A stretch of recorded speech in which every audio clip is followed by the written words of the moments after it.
nggak apa-apa sih teman-teman.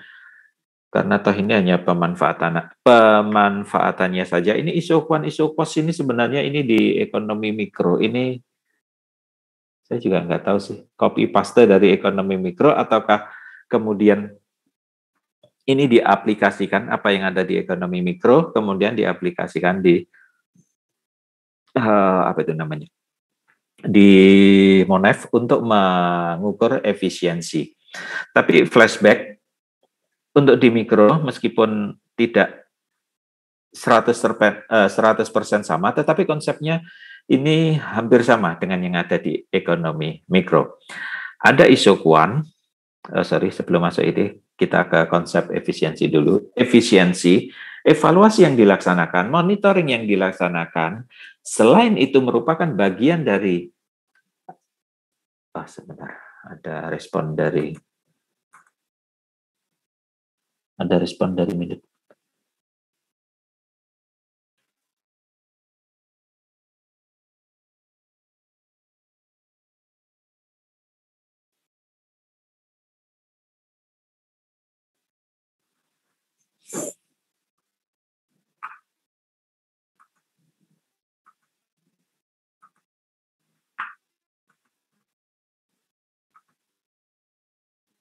Gini aja, biar teman-teman tahu juga. Yang bisa presensi, silakan presensi di anunya masing-masing. Yang tidak juga tidak mengapa.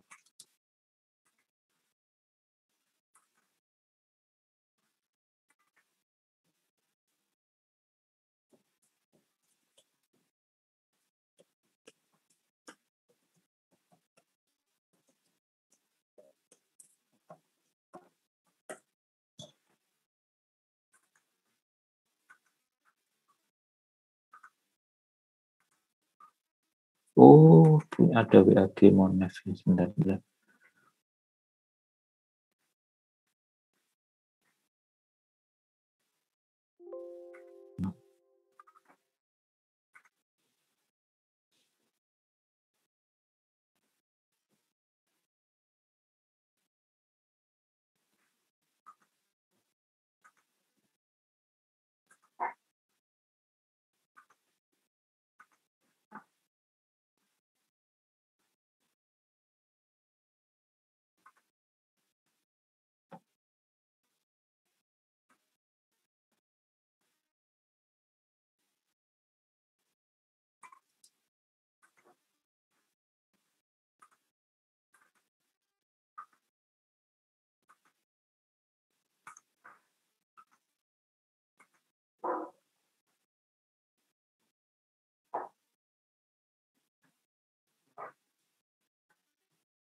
Oke, screenshotnya udah saya sampaikan ke grup. Itu jawaban dari Indik. Oke, lanjut ke materi. Nah, konsep efisiensi ujung-ujungnya monitoring evaluasi yang dia merupakan turunan dari POAC, controlling. Nah, dia ujung-ujungnya itu adalah untuk efisiensi. Pasti semuanya di controlling, bagian dari manajemen. Monitoring yang dilakukan, evaluasi yang dilakukan itu nanti ujung-ujungnya adalah dengan konsep efisiensi. Teman-teman sudah paham apa itu efisiensi? Ada dua terminologi yang sering digunakan secara bersama-sama, yaitu efisiensi dan efektivitas. Ini sering kali. Nah, efisiensi seperti yang ada di slide Anda. Efisiensi itu output dikaitkan dengan input. Inputnya atau biayanya, bukan output, tapi biaya yang paling minimal, itu efisiensi. Kalau efektivitas, nggak peduli biaya berapa, yang penting tujuannya atau outputnya tercapai. Nah, ini dua pengertian yang berbeda, tapi sering digunakan secara bersama-sama, efisiensi dan efektivitas. Nah, konsep efisiensi di sini dikaitkan dengan biaya, dan selalu ujung-ujungnya dia istilahnya by the end itu pasti yang diukur biayanya. Kalau ditanya mengapa biayanya, ya memang, nah memang dia memang yang bisa dibandingkan. Oke. Biaya itu yang bisa dibandingkan. Nah, kalau cuman input saja itu nggak bisa bukan nggak bisa dibandingkan, sulit untuk dibandingkan. Oke. Nah, kalau jenis efisiensi, teknis, alokasi, ekonomis. Oke, silakan dibaca. Nah, seperti ini gambarannya. Di sini kurva ada dua, iso kuan, iso kos. Iso itu artinya sama. Iso itu artinya sama. Iso kuan, kuan itu kuantitasnya sama. Maksudnya adalah dengan kombinasi-kombinasi. Apa ini? Ini misalkan tak gambar di sini. Garis. Ini Q2, Q1, oke. Ini mudah-mudahan teman-teman bisa membayangkan input Q2, input Q1, atau kalau enggak, dibawa ke konsep ekonomi mikro atau makro, itu inputnya L dan K, labor dan kapital. Oke, anggap aja di sini L, di sini kapital. Oke, nah maksudnya kombinasi L1, K1 dengan misalkan di sini L2, K2 itu menghasilkan output yang sama. Yang berbeda hanya inputnya, kombinasi inputnya. Oke, di L1K1 jelas L-nya lebih tinggi, artinya dia menggunakan L, labor, itu lebih tinggi dibandingkan kapitalnya. Sedangkan untuk L2, labor kedua, labornya jumlahnya lebih sedikit dibandingkan kapitalnya. Oke. Tetapi hasil outputnya sama, menghasilkan output yang sama. Nah, itu gambaran kuan. Per definisi, teman-teman bisa membaca iso kuan, kurva yang menggambarkan kedudukan dari titik-titik yang menunjukkan kombinasi penggunaan input atau faktor produksi yang tadi supaya gampang L dan K tadi dengan tingkat output produksi tertentu.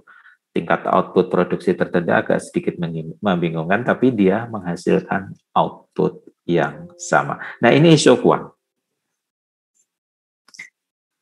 Kembali lagi, iso maknanya sama. Nah, iso cost itu yang sama adalah biayanya. Oke. Sebentar. Oke.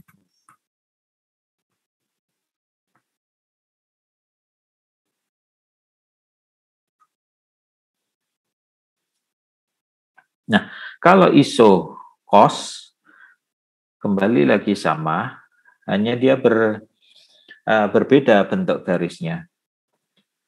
Oke, nah di sini cost di sini sebut saja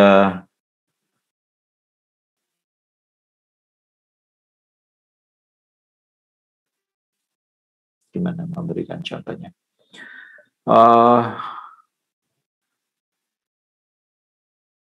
Ini agak mikro banget mudah, tapi oke, supaya teman-teman paham aja, ini mikro banget. Tadi kalau iso kuan itu kan inputnya sama. Sorry, input. Kita bicara konteksnya untuk iso kuan itu kan input. L ditambah K, oke, yang tadi. Oke. Itu input. Nah, membandingkan input ini L1K1 dan L2K2 ini kan sulit untuk dibandingkan. Meskipun juga bisa, tapi sulit. Nah, untuk lebih memudahkan, agar bisa dibandingkan, maka dikembangkanlah iso-cost-nya. Iso-cost itu kan berarti konteksnya adalah cost, biaya. Nah, biaya penggunaan input, maka kemudian labor ini dikalikan dengan wage-nya. Sorry, agak mikro banget. Capital kemudian dikalikan dengan rent-nya, R-nya, R kecil, rent. Rent itu biaya sewanya atas penggunaan kapital ketika memproduksi. Nah, kalau sudah dikalikan, misalkan L-nya 2, wage-nya berapa? Wage-nya misalkan 10.000. 1.000 kali 2, maka hasilnya 2.000. Ditambah rent-nya untuk menyewa kapital berapa? Misalnya kapital yang digunakan 1, biaya sewanya 5.000, maka 5.000. So, totalnya berapa? 7.000. 7.000. Artinya ujung-ujungnya konsepnya kemudian ISO 1 L K ini dikalikan dengan masing-masing balas jasanya untuk menghasilkan biaya. Nah, kalau kemudian biayanya sudah diketahui, kombinasi pertama, kombinasi kedua, dan seterusnya, maka kemudian bisa dibandingkan. Istilahnya kemudian kan menghasilkan angka tunggal. Maksudnya seperti itu cost. So, cost di sini kombinasi L1K1 dan kombinasi L2K2 ini biayanya sama. Yang berbeda adalah jumlah L dan K-nya yang digunakan. Dan tentu saja, sebentar.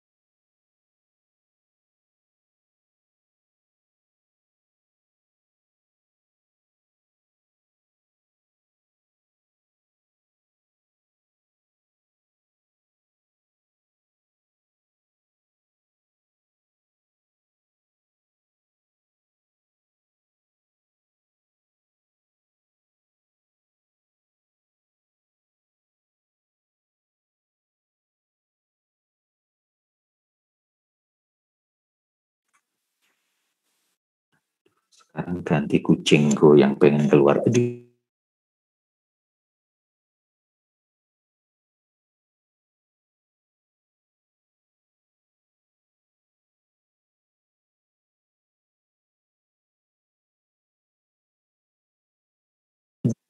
Ada aja namanya PJJ ini kelemahan. Ada kelebihannya, ada kelemahannya. Sampai mana tadi? Sudah gangguan, ada tamu, kemudian kucing. Oke. Sampai mana tadi? Oke. Nah, kombinasi L1K1, L2K2 ini biayanya sama.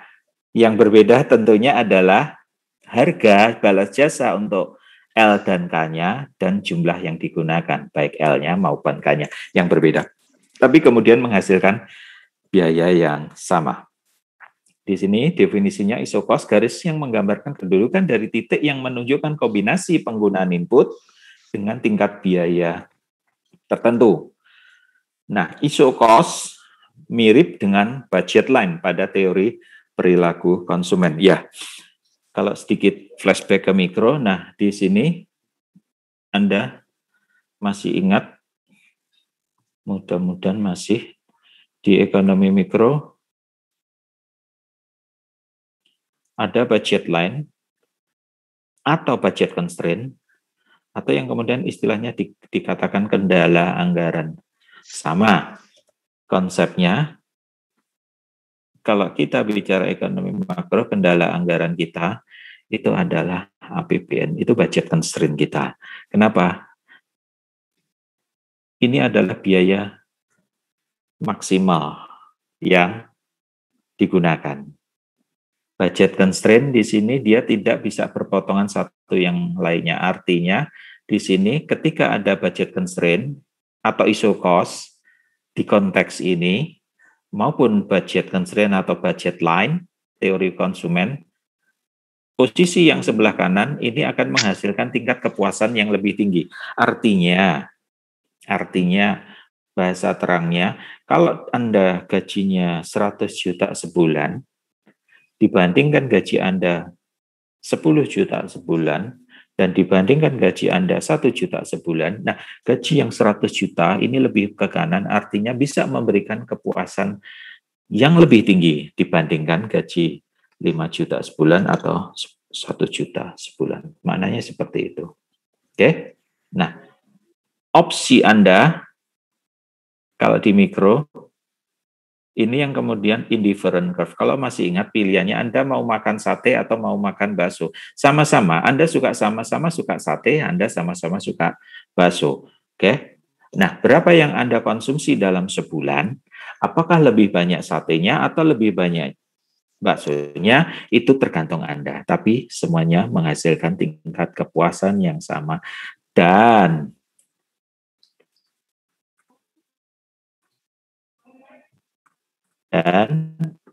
indifferent curve yang paling maksimal adalah ketika dia di sini berpotongan dengan budget lainnya.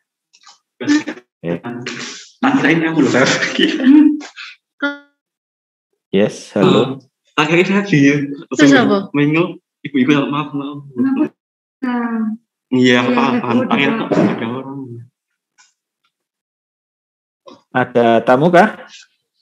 Atau ada kucing yang keluar kayak saya tadi, kucing saya mau keluar. Oke. Nah, yang apa itu tadi? Kurva indifferent, kurva pilihan Anda itu yang paling maksimal menghasilkan kepuasan adalah ketika di persinggungan. Sama di sini, iso kuan, iso cost, pilihan output yang menghasilkan pilihan kombinasi input yang menghasilkan output paling maksimal itu ketika dia terjadi pada titik persinggungan. Bagaimana kalau dia di sini? Ini bisa alternatif ini, tapi dia tidak menghasilkan apa itu? Kalau istilahnya perilaku konsumen tadi di mikro, dia tidak menghasilkan kepuasan yang maksimal. Kenapa? Ya iya kan gajinya, budget constraint-nya, kendala anggarannya masih di sebelah kanannya. Kalau di sini istilahnya cost-nya, biayanya masih cukup nih, gitulah. Jadi masih bisa ditingkatkan lagi bahasa terangnya. Oke. Dan apa yang terjadi kalau kemudian isokuannya di sini? Maka ini yang dikatakan impossible, nggak mungkin. Ya iya, biayanya aja maksimalnya di sini, kok ininya di sini nggak mungkin. Sama di kurva indifferent curve, kalau ketika indifferent-nya lebih tinggi dibandingkan budget constraint-nya itu nggak mungkin. Istilahnya budget constraint, kendala anggarannya, kendala anggaran kita, APBN kita, misalkan APBN kita 1.000 triliun pendapatannya, nah itu budget constraint-nya. Pak, tapi di APBN bisa di-expand dengan cara ngutang. Yes, ngutang. Ngutang itu kemudian dia menggeser kurva kendala anggaran atau budget constraint atau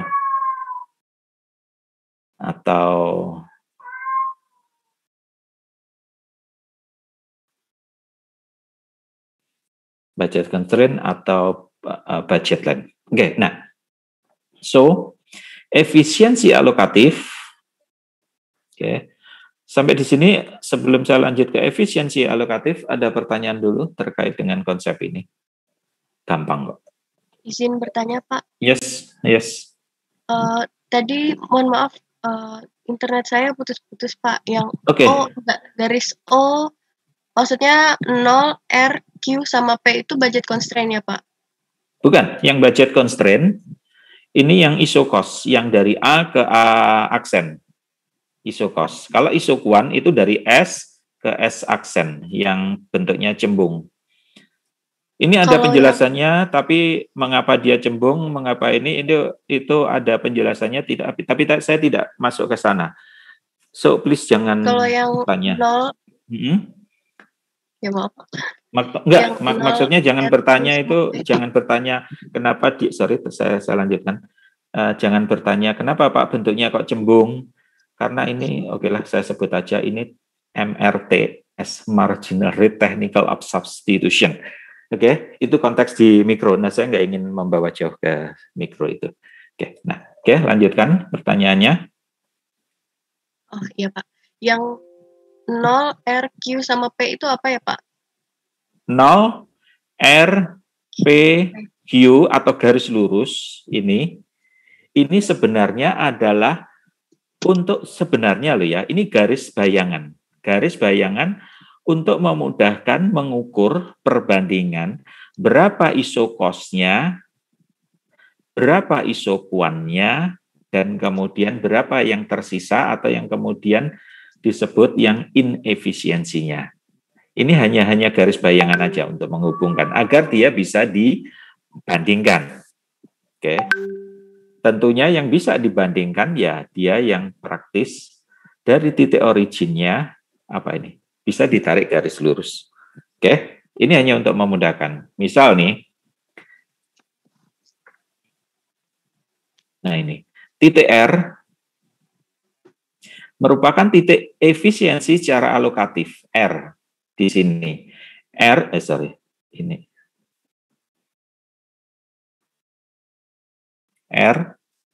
efisiensi alokatif. Maksudnya efisiensi alokatif, alokasi yang bisa Anda yang bisa Anda alokasikan itu kan maksimal ya sampai isokos atau maksimal sampai budget constraint. Maksimal. Kalau kurang bisa tapi nggak optimal. Misalkan di sini. Misal di sini. R-nya di sini. Bisa nggak? Bisa banget. Tapi nggak optimal hasilnya. Ya iya kan duit Anda masih ada. Ya yang Anda punya masih ada. Nah, so di titik R ini yang paling memberikan kombinasi di sini istilahnya efisiensi alokatif. Alokatif itu pasti konsepnya berkaitan dengan biaya. Oke, saya paham pertanyaannya. Kenapa R-nya di sini? Kenapa nggak di sini? Kan gitu kan ya. Atau kenapa nggak di sini? Atau kenapa nggak di key ini? Maka jawaban saya, sepanjang garis ini, itu R-nya, efisiensi alokatifnya sama. So, kalau gitu sama, kenapa ditaruh di sini? Biar bisa ditarik garis lurus dan kemudian bisa dibandingkan dengan Hi-nya. Itu saja. Hi di sini, bukan Hi bintang. Nah, nanti Hi yang paling optimal itu yang Hi bintang. Kenapa? Karena dia persinggungan antara isokuan dan isokos. Dan inilah yang menghasilkan efisiensi ekonomi. Karena efisiensi ada efisiensi alokatif itu yang bersinggungan dengan isokos, sedangkan berarti saya loncat ya. Efisiensi ada 3, efisiensi teknis itu yang sepanjang garis isokuan atau di titik Hi di sini. Seperti itu. So, maka tingkat efisiensi teknis itu O Hi dibanding OP. Biarpun saya bilang kalau ngomong P itu impossible karena sebenarnya maksimal itu ya di titik-titik sepanjang isokuan SS aksen. PHI itu inefisiensi teknis. Kenapa? Ya teknis itu kombinasi inputnya maksimal ada di sepanjang isokuan, di titik Hi. Lebih dari itu inefisiensi bahasanya di sini. Oke? Atau dengan kata lain, tingkat inefisiensi teknis itu merupakan perbandingan antara PHI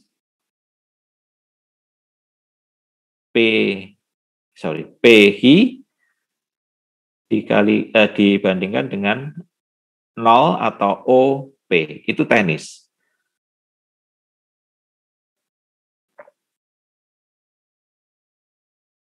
Oke. Pertanyaan lainnya? Ini hanya konsep aja, Kak. Jelas, Pak. Terima kasih, Pak. Yuk, sama-sama. Lainnya?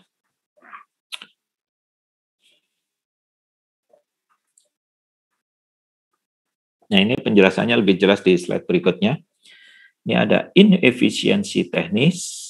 Di posisi ini adalah efisiensi alokatif, dan yang paling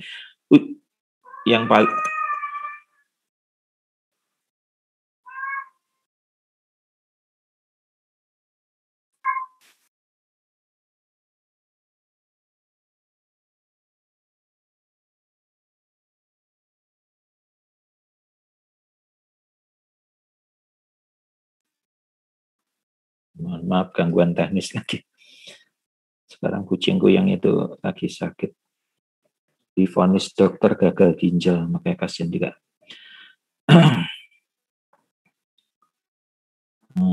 Sampai mana tadi? Gagal ginjal. Sampai efisiensi ekonomi. Nah, ujung-ujungnya nanti yang bakal kita bahas itu yang terkait dengan efisiensi ekonomi. Iya, kenapa sih efisiensi ekonomi? Ya, karena inilah yang kemudian dikatakan inilah anggaran kita yang sesungguhnya itu pada posisi efisiensi ekonomis, di mana efisiensi ekonomi itu adalah efisiensi teknis atau technical efisiensi dikalikan dengan alokatif efisiensi, atau jarak OHI dibagi OP kali OR dibagi OHI, atau OR dibagi dengan OP. Itu efisiensi ekonomis. Kalau Anda pertanyaannya, persinggungannya di hi aksen, kenapa ditaruhnya di sini? Ya, ini gambarnya seperti ini. Pak, persinggungannya di sini bisa banget, bisa banget. Ada banyak alternatif persinggungan, tapi persinggungan antara isoquant dan isocos itu pasti di satu titik, tidak di dua titik, tidak di tiga titik, ya di satu titik. Alasannya ya memang alasan persinggungan secara grafis antara garis lengkung, busur, dan garis lurus itu di satu titik. Titik itulah yang paling efisien, itulah yang dinamakan efisiensi ekonomis. Pertanyaan?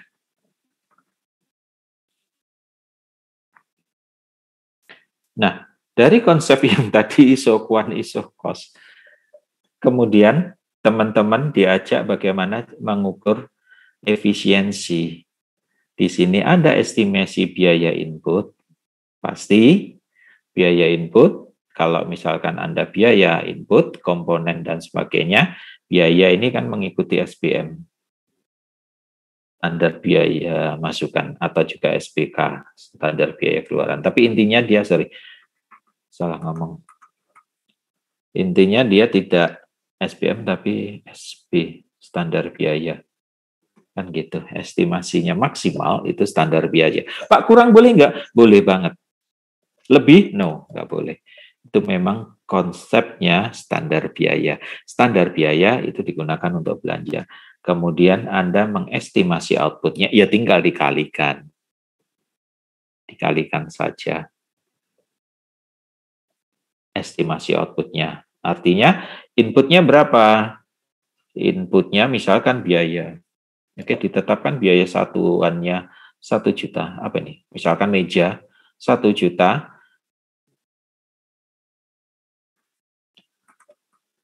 1 juta kali jumlah mejanya 2 maka totalnya 2 juta. 2 juta ini kan kemudian menjadi estimasi output. Kenapa menjadi estimasi output? Mengapa itu menjadi estimasi output? Di sini bahasanya masih bahasa awang-awang, masih bahasa langit. Di sini dikatakan estimasi output karena ini adalah, kalau saya bahasanya DJA, itu batas atau plafon tertinggi yang tidak boleh dilampaui, alias ini yang kemudian menjadi pagu. Pagu itu plafon batas tertinggi yang tidak boleh dilampaui. Kurang boleh. Loh, kok bisa kurang, Pak? Namanya juga estimasi. Tadi berapa? Standar biayanya, abaikan dulu M dan K-nya, standar biayanya 1 juta. Kalikan 2. Ya, ini cuman gampangnya 2. Bagaimana kalau kemudian output, di sini yang diperlukan ada 100. 1 juta kali 100. Nah, kan kemudian terjadi, kalau sudah misalkan 100 juta, misal, kan kemudian lelang. Nah, kalau dilelang, kan bisa saja ini satuannya itu enggak 1 juta, tapi bisa jadi 950.000 atau 900.000 atau 800.000. Kan mungkin lelang. Loh, Pak, yes, artinya kemudian terjadi penghematan kalau bahasanya DCA. Iya. Nah, ini yang kemudian sisanya kan banyak nih. Sisanya sesudah dilelang, loh ini sisa. Nah, buat KL, buat Satker, Pak, sisanya itu kan sebenarnya itu jatah uangku. Ya, kan ini ketika di APBN estimasi output, oke, harga mejanya 1 juta, jumlahnya 100, berarti kan 100 juta, Pak. Paguku, anggaranku. Ketika kemudian dilakukan lelang, ternyata 90 juta. Pemenangnya, anggap aja, pokoknya pemenangnya, saya tidak bicara metode ininya, apa itu namanya, PBJ-nya, tapi pokoknya dilelang, kemudian 90 juta. Pagunya 100, artinya kan ada penghematan 10 juta. Nah, ini yang sering diminta oleh KL, diminta oleh Satker. Kan ini 10 juta uangku. Bahasanya ini 10 juta kan memang jatahku. Kan jatahku 100, lelang 90, kan masih sisa 10. Boleh dong ini tak pakai, kan gitu. Bahasanya seperti itu, bahasa prakteknya. Seperti ini. Nah, masalah kemudian perbandingan output input itu rasio. Ya, rasio dengan tolak ukurnya. Nah, kalau sudah tolak ukur ini mengarah ke outcome-nya. Oke, tetapi ini hanya untuk mindset saja. Artinya mindset yang idealnya sih. Saya juga kurang tahu ketika di DJA dulu, apakah teman-teman DJA, sebenarnya secara rutin DJA itu mengadakan, apa itu namanya, sosialisasi kepada para satker, khususnya pengelola keuangan, pejabat, apa itu namanya, PPK di satker itu biasanya secara rutin ada sosialisasinya. Meskipun saya tidak tahu apakah untuk tataran konsep, ini kan masih tataran konsep ya, ini kemudian disampaikan atau enggak, saya kurang paham karena bukan di tempat saya dulu yang menangani. Nah, umumnya sudah bahasa teknis, bahasa PMK-nya, bahasa peraturannya. Karena ini kemudian semuanya konsep ini dituangkan ke dalam bahasa peraturan atau peraturan Menteri Keuangan. Di sana sudah aplikasinya.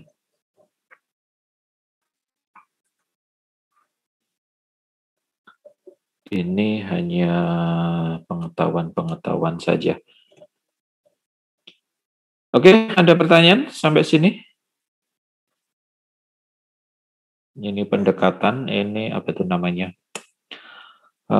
Secara keilmuan yes, tetapi untuk kalau menurut pribadi saya bahasa PMK tentunya nggak akan seperti ini, pingsan nanti. Ini hanya pengembangan alat dari statistiknya. Memang pendekatan statistik ada parametrik, ada yang non parametrik. Parametrik dia menggunakan parameter statistik, min, median, modus, standar. Nah kalau ini kemudian satker diminta mikir gini kan ya kenger kan, terus nggak usah ruwet-ruwet, intinya apa, pengennya apa, pengejawantahannya apa. Sekarang boleh nggak saya minta 10 buah mobil, itu aja kan intinya, kan gitu.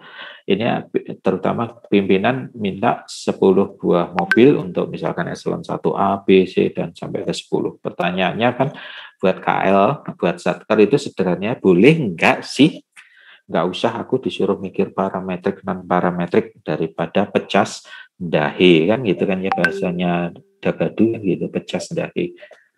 Saya mikir boleh nggak sih? Nah yang mikir efisiensi parametrik non parametrik itu silahkan Anda DJA-nya yang mikir seperti itu. Seperti itu. Atau selain DJA karena ngitung apa itu efisiensi kinerja anggaran, juga IKPA-nya, nah data development analysis ini DCPB-nya, spending review-nya, IKPA-nya, indikator pelaksanaan anggaran. Spending review ini kan sebenarnya mengarah ke IKPA. Atau bukan sebenarnya ya memang IKPA. Nah, tinggal IKPA-nya aja, masalah di balik itu ilmunya apa itu urusanmu, bukan urusanku bahasa kasarnya.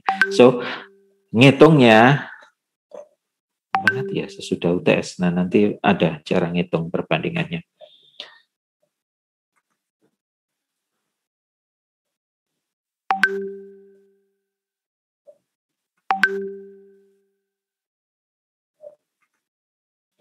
Oke, ada pertanyaan?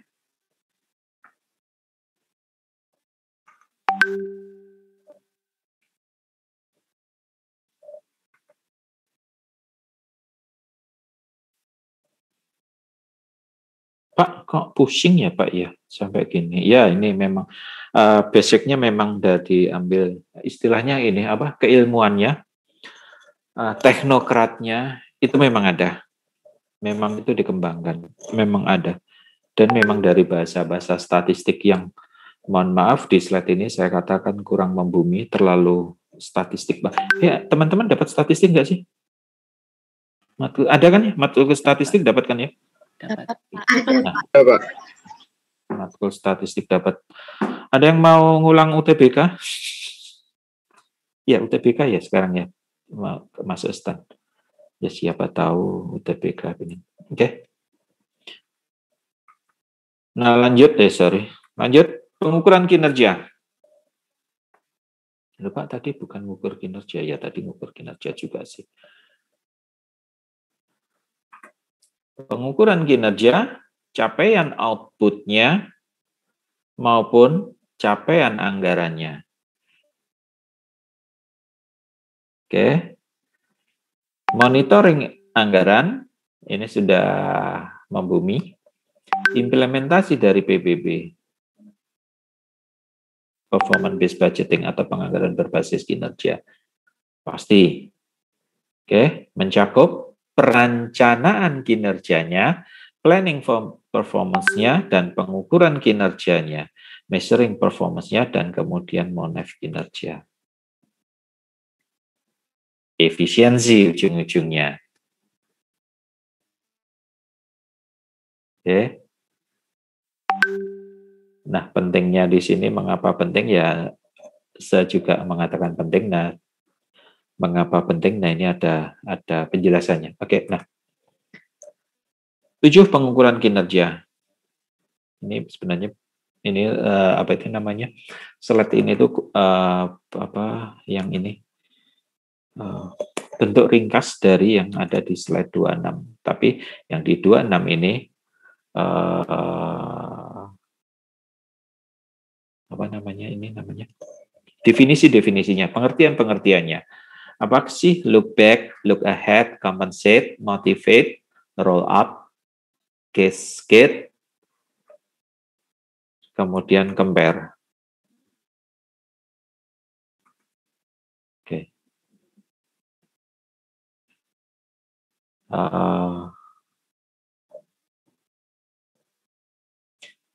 Believe it or not, ini tuh juga diaplikasikan untuk mengukur IQ-nya pegawai. Ini saya bicara internal Kementerian Keuangan karena yang saya alami untuk mengukur IQ. Nah, kemudian dijabarkan ke dalam apa itu namanya? Target-target yang indikator yang harus dicapai. Nah, diambil dari ini, misalkan cascade. Cascade ini biasakan dia atau cascade atau kalau bahasanya itu cascading, itu maknanya sama, nah itu diturunkan dari targetnya, misalkan STAN, dari targetnya direktur PKN STAN itu apa, kemudian di cascading, di cascade menjadi target-target apa yang harus dilakukan oleh dosen, apa yang harus dilakukan oleh non dosen. So, saya katakan ini namanya pengukuran kinerja. Ternyata ini tidak hanya kinerja dalam pengertian anggaran. Nah, ternyata ini juga dipakai untuk mengukur kinerja pegawai. Saya nggak tahu ini dulu siapa ininya, apa itu namanya,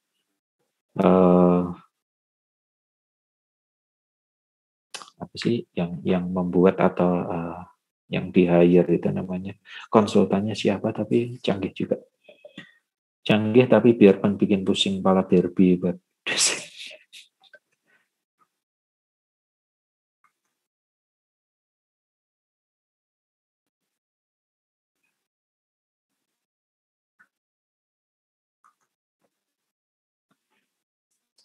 Perhatikan dari sini kan kemudian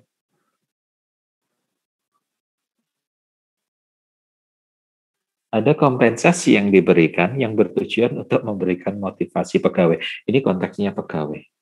Look back, yes look back, dia dibandingkan dengan apa yang direalisasi, dicapai pada tahun sebelumnya, T-1, dan look ahead. Kemudian apa yang ingin dicapai pada T+1.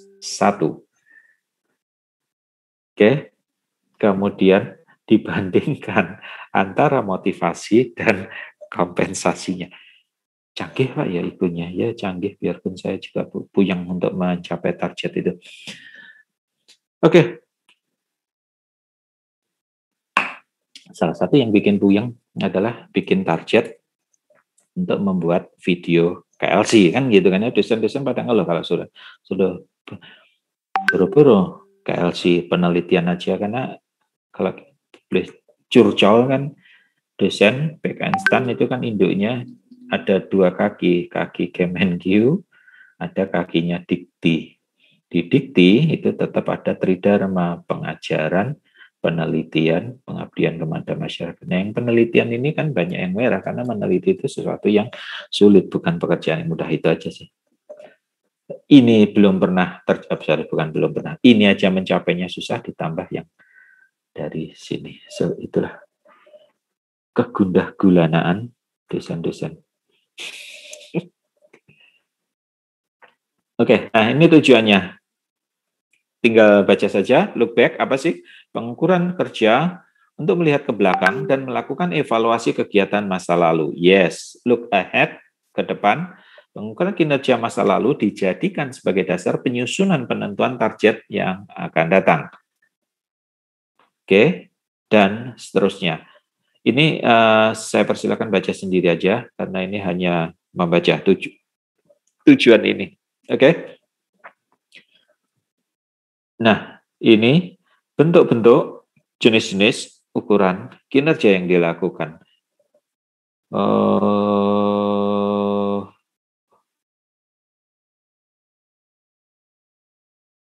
Oke. Yang ini teoritis Apa nih maksudnya? Jadi memang ukuran kinerja secara teoritis seperti ini, yang kemudian tentunya teman-teman bertanya kan, Pak, bagaimana dengan anggaran kita, APBN kita, atau dikaitkan dengan satker-satker di sini? Sebenarnya secara tidak langsung ini kemudian dimasukkan ke dalam aplikasi, meskipun kembali lagi bagi satker nggak penting ini. Oke, output produce efisiensi yang merupakan perbandingan antara output yang dihasilkan dengan biaya yang diperlukan, produktivitas, output dibandingkan input per, ini masih per satuan waktu tertentu. Nah, hal-hal seperti ini kan tidak perlu disampaikan ke teman-teman satker karena mereka pasti bingung. Tetapi ini semua langsung diperas, dikompres, nah kemudian diaplikasi RKKL, ini secara tidak langsung ini sudah tercapture. Itu aja bahasa sederhana saya. Oke, kenapa? Iya, di aplikasi RKKL itu sudah ada outputnya, apa yang ingin dicapai, cost-nya melalui standar biaya tadi. Oke, kemudian output ini. Nah, kalau masalah kemudian produktivitas, kebijakan ini pun ada, meskipun ini sifatnya kualitatif, hanya kata-kata. Oke, nah kalau masalah kemudian effectiveness, cost effectiveness, apalagi sampai ke outcome based, nah ini kemudian dia dirumuskan saja. Maksudnya sudah tinggal klik, inputnya berapa, kalikan standar biayanya keluar. Inputnya berapa, kalikan standar biaya keluar. Terus sampai kemudian total. Artinya kalau angkanya total sudah ketemu, maka yang lainnya bisa dihitung bahasa sederhananya. Tapi ini menjelaskan behind the gun dari aplikasi RKKL yang tujuannya untuk mengukur kinerja. Termasuk dari kinerja, itu nanti bisa dibandingkan, bukan lagi IKPA, dan EK-nya. Dua ini bisa.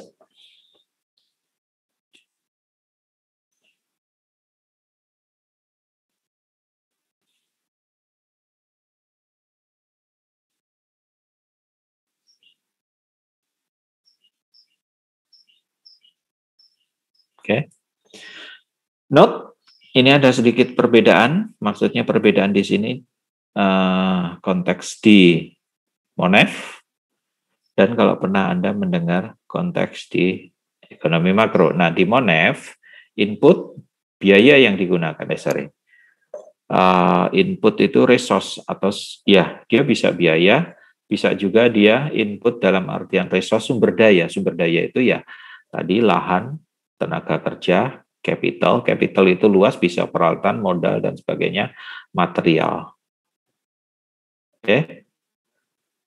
Sedangkan produktivitas itu terkait dengan input yang non biaya. Sedangkan, nah ini maksud saya, produktivitas di ekonomi makro, produktif, tidak produktif, itu output yang dihasilkan dalam satuan waktu tertentu. Artinya semakin besar yang dihasilkan, itu semakin produktif. Bahasa kasarnya, Anda metik mangga satuannya misalkan sehari. Satu hari Anda berasal metik mangga berapa? Oh, misalkan 1 karung. Si A, si B 2 karung dalam 1 hari. Sehingga si B lebih produktif dibandingkan si A. Kenapa? Ya outputnya kan lebih banyak si B 2 karung sedangkan A 1 karung. Nah, ini ada perbedaan. Nah, di sini untuk yang produktivitas itu terkait input yang non biaya. Yang non biaya dikalikan harga masing-masing inputnya tadi, itulah yang kemudian dihasilkan biayanya secara keseluruhan, sehingga kemudian pada akhirnya bisa dibandingkan.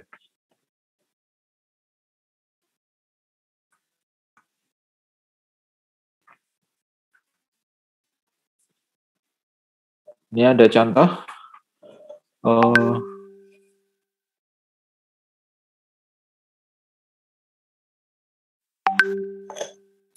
Teman-teman di LMS-nya ada tugas nggak? Saya belum masuk di ini.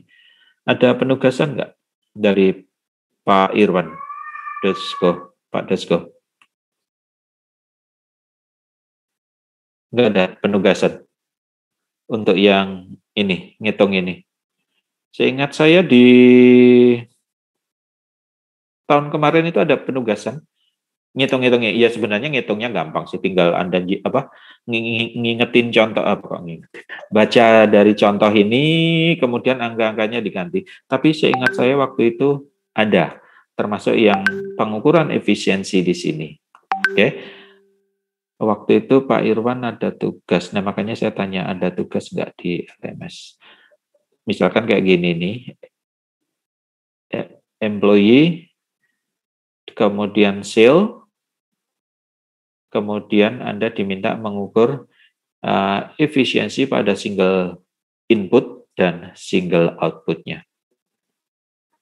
Nggak ada ya tugas dari Pak Irwan? Atau nanti masuk kuis ya, saya lupa ya. Tapi saya ingat saya tahun kemarin ada tugas ini.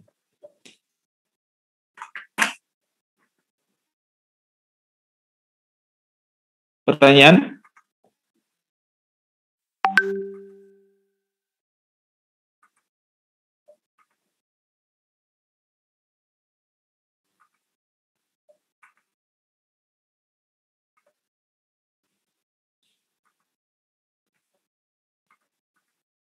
Ini jangan di apa itu namanya? Jangan di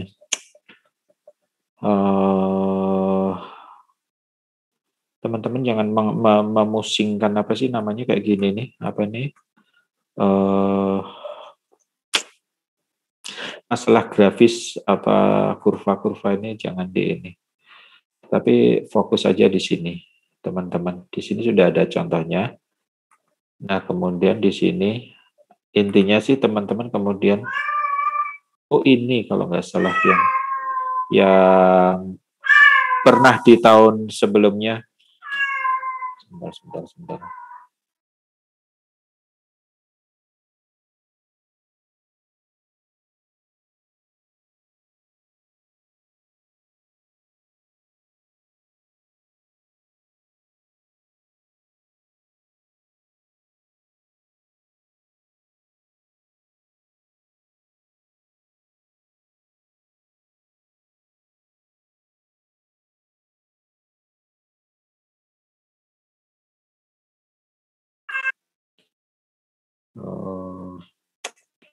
Kasihan banget kucingku kena gagal ginjal, kayaknya kesakitan banget ya. Cuman ya sebagai manusia saya tidak apa-apa, tidak bisa membantu banyak. Ya udah tak bawa ke dokter, udah diobati, cuman kayaknya sepertinya ngaung-ngaung kesakitan. Sampai mana tadi? Nah ini nanti teman-teman diminta ngisi ini. Makanya saya tanya apakah teman-teman ada tugas atau tidak. Itu karena seingat saya di tahun kemarin ini ada penugasan untuk ngitung ini. Kembali lagi gampang ngitungnya. Ini contohnya kan sudah ada. Nah teman-teman, contohnya kan seperti ini di kolom A, B. Nah ini sudah ada sehingga teman-teman tinggal mengikuti saja. Seperti itu sih. Kalau memang nggak ada ya itu berarti apa itu namanya? Kalau nggak ada ya berarti Anda cukup beruntung. Atau nggak tahu karena di pertemuan kedua ini teman-teman harus mengumpulkan itu ya, laporan PKL, perbandingan yang buat teman-teman yang di KPPN, Anda diminta bandingin Lakin sama itu yang tugasnya Pak Irwan itu yang di minggu kedua. Iya. Nah, itu. Nah, di minggu kedua teman-teman saya perkenankan besok ngumpulinnya. Selambat-lambatnya sudah saya sampaikan ke PIC. Oke, ada pertanyaan? Guys? Sejauh ini belum, Pak. Sejauh ini belum? Lainnya? Lainnya?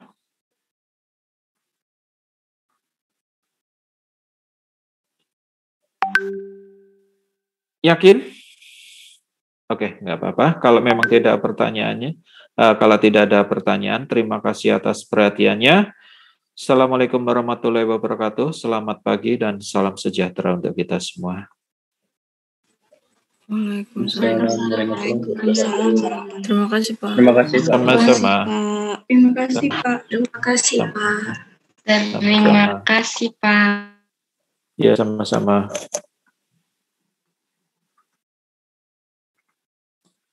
Mohon izin live room dulu. Baik, Pak.